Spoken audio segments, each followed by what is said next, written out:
Here's a mistake almost every learner makes without realizing it. Saying I'm boring when they actually mean I'm bored. One tiny letter and the meaning completely flips. It happens constantly and almost nobody catches it. Today, we fix it for good. Welcome back to English Speakology. This is day 10, and quickly, to keep the thread going, on day 1, we started with introducing yourself in 4 clear parts. And just yesterday, on day 9, we opened up the real everyday power of modal verbs and natural conversational connectors. So day 10 is all about building real, natural description, the right adjectives for people, places, and things, the correct order when you're using more than one, and the crucial difference between adjectives ending in ed and ing, which trips up even fairly advanced learners. By the end of this video, you'll be able to describe almost anything around you with real color and real accuracy. Let's get into the lesson. Adjective order. Let's start with the basic rule of adjective placement in English. Adjectives usually come directly before the noun they describe. A big house, an interesting book, a friendly person. This feels simple enough with just one adjective, but the real challenge comes when you want to stack several adjectives together, describing one single noun. And here, English actually follows a fairly consistent, predictable order. Even though almost no native speaker could explain the rule out loud, they just know what sounds right. Here's the order from first to last: opinion, size, age, shape, color, origin, material, and finally purpose, right before the noun itself. A beautiful, small, old, round Italian wooden dining table. That's an extreme example using every category, and while nobody would actually pack that many adjectives into one sentence, it shows the underlying order clearly. In real everyday speech, you'll usually use 2 or maybe 3 at once, but the same order still applies. A lovely little wooden table follows the pattern: opinion, then size, then material. An old red car follows it too: age, then color. If you swap the order, a red old car, it's still understandable, but it sounds slightly off to a native ear. The same way certain word orders simply feel wrong in your own native language, even if you can't explain exactly why. Let's walk through a few more real examples to really settle this pattern in. A gorgeous, tiny, vintage French perfume bottle. Opinion, size, age, origin. A comfortable, modern black leather sofa. Opinion, age, color, material. A friendly, young Australian tour guide. Opinion, age, origin, and then the noun itself. Since tour guide already includes its own built-in purpose, you don't need to consciously run through the whole 8-category list every time you speak. With enough exposure, this order starts to feel automatic, the same way it does for native speakers who couldn't recite the rule either, but would immediately notice if you got it backwards. Describing people. Now let's move to describing people specifically, which usually splits into 2 categories: physical appearance and personality. For appearance, common adjectives include tall, short, slim, muscular-haired, well-dressed, and simple color descriptions like dark-haired or blue-eyed. She's tall with curly dark hair. He's a well-dressed, athletic-looking guy. For personality, common adjectives include kind, confident, shy, funny, stubborn, generous, and easygoing. She's incredibly kind and easygoing. He can be a little stubborn, but he's very generous. It's worth building a slightly wider personality vocabulary too, since this is often where description feels the most limited for learners. Outgoing describes someone naturally social and talkative, while reserved describes someone quieter who tends to keep to themselves. Ambitious describes someone driven towards goals and success, while laid back describes someone relaxed and easygoing about most things. Reliable describes someone you can count on, while unpredictable describes someone whose behavior is harder to guess. Having even 5 or 6 of these ready gives you a genuinely flexible toolkit for describing almost anyone you might talk about. It's worth noticing that personality adjectives often need a small amount of softening or context to sound natural and fair rather than blunt. Instead of flatly saying he's rude, which can sound harsh and overly certain, native speakers often soften it.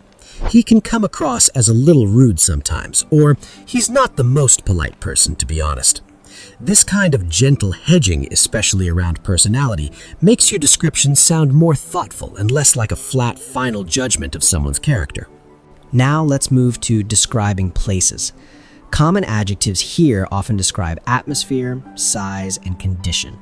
For atmosphere, cozy, lively, peaceful, crowded, charming, run down. It's a really cozy little cafe. The market was incredibly lively and crowded. For size and scale, spacious, cramped, vast, tiny. The apartment felt surprisingly spacious for the price. The room was a little cramped, but it worked. For condition, modern, old-fashioned, well-maintained, run down, under construction. The building looked a bit run down from the outside, but the inside was beautifully modern. It also helps to have a few adjectives ready for describing the overall feeling a place gives you, beyond just its physical features. Welcoming describes a place that feels warm and friendly the moment you walk in. Isolated describes somewhere that feels far removed from everything else. Bustling describes somewhere full of energy and activity, like a busy market or city street. Tranquil describes somewhere calm and quiet, often used for nature or peaceful settings.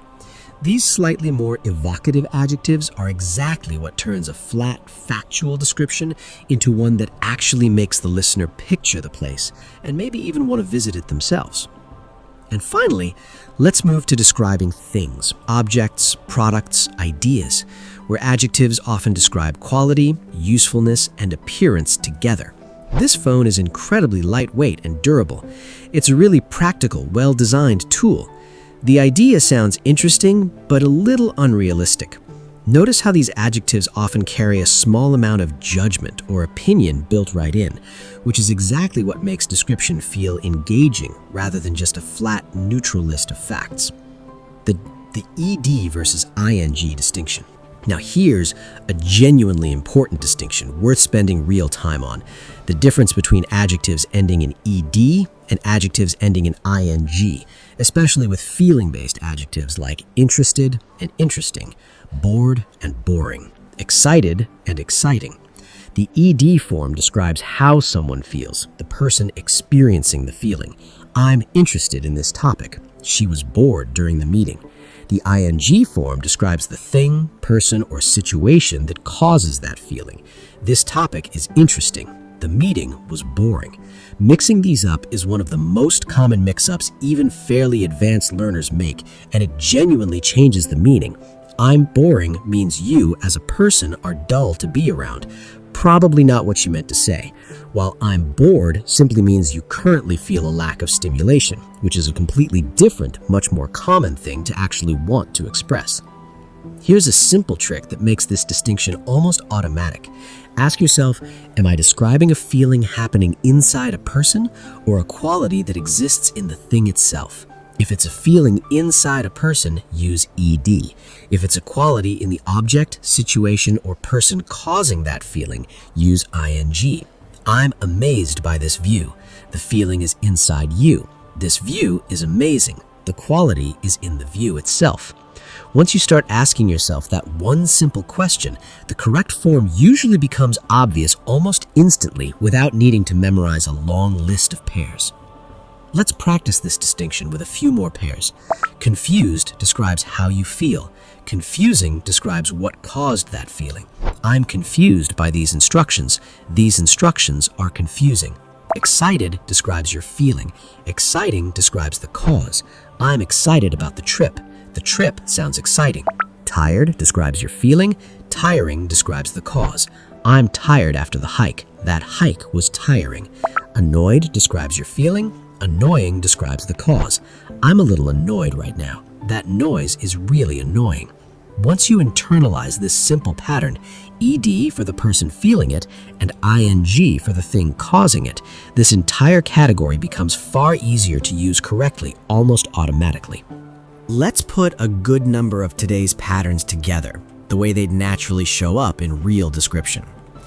We stayed at this small, charming little hotel near the coast. Really cozy and surprisingly well-maintained for such an old building. The owner was this incredibly kind, easygoing older man, always ready with an interesting story. Honestly, the whole trip was so relaxing, I came back feeling genuinely refreshed instead of exhausted. Notice how naturally the adjectives blend together here. Order, category, and even that ing versus ed distinction, all working quietly in the background of a completely normal, everyday description. Let's hear a full, natural conversation using a wide range of today's patterns so you can hear how naturally they connect. Person A says, "So, how was the new restaurant you tried?" Person B, "Honestly, really good. It's this small, cozy little place, kind of hidden away, but the food was amazing." Person A, "Nice. What was it like inside?" Person B, "Pretty charming, actually. Warm lighting, comfortable seating, a really relaxed atmosphere. And the waiter was this super friendly, funny guy who kept making us laugh." That sounds great. Was it expensive? Not really. Surprisingly reasonable for how nice it was. Honestly, I was a little skeptical at first, since the place looked kind of run down from outside. But once you're in, it's a completely different story. Person A, "Now I'm genuinely interested. We should go this weekend." Person B, "Definitely. You'll love it. Trust me." Notice how naturally the adjectives are doing constant work throughout that entire exchange, describing the place, the food, the person, the atmosphere, all with simple, well-chosen words, stacked in a natural, comfortable order without ever sounding like a rehearsed grammar lesson. Here's your practice for today. I want you to describe 3 things out loud: a person you know well, a place you've recently visited, and an object you use every day. Try to use at least 2 adjectives for each one, and if you can, stack 2 adjectives together in the correct order for at least one of them. Once you've practiced, comment below with your 3 descriptions and try to include at least one ed or ing adjective pair, just to check that distinction feels solid in your own natural speech. Tomorrow, on day 11, we're going to build directly on this and start working on how to talk about feelings and emotions in more depth, going beyond simple adjectives into more natural, nuanced ways of expressing exactly how you feel about the things happening around you. For now, practice today's descriptions a few times out loud. Comment below, and I'll see you tomorrow for day 11.